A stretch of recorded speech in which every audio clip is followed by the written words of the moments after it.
এই যে আমার মানুর নতুন ড্রেস, না মানে পয়লা বৈশাখের স্পেশাল।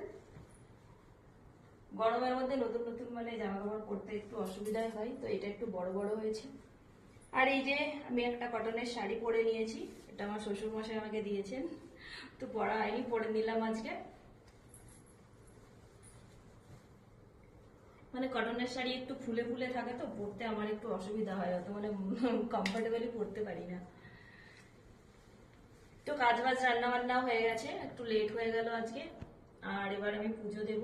মানো এখানে এসো। আর আমার তরফ থেকে তোমাদের সবাইকে পয়লা বৈশাখের অনেক অনেক শুভেচ্ছা, ভালোবাসা, অভিনন্দন। তুমি বলো, বলো শুভ নববর্ষ। তোমরা সবাই খুব ভালো থেকো। হ্যাঁ, তুমি যেতে পারো, যাও। তো তোমরা সবাই খুব ভালো থেকো। আমার তরফ থেকে তোমাদের সবাইকে নববর্ষের অনেক অনেক শুভেচ্ছা, ভালোবাসা। মেনলি সবাই সুস্থ থেকো। তো আমি এবার পুজো করব, তারপরে মানে একটু লেট হয়ে গেল আজকে, মানে ঘরের প্রচুর কাজ বাজ ছিল।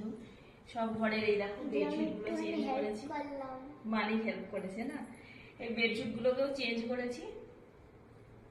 তো নতুন নিয়েছিলাম ভাবি মানে বেডশিট গুলো সুন্দর থাকলে, দেখো বিছানার মতো ভালো জিনিস আর কিছু নেই, তো পরলে বেশ ভালো লাগে, ওই জন্য সব ঘরের বেডশিট গুলো চেঞ্জ করলাম।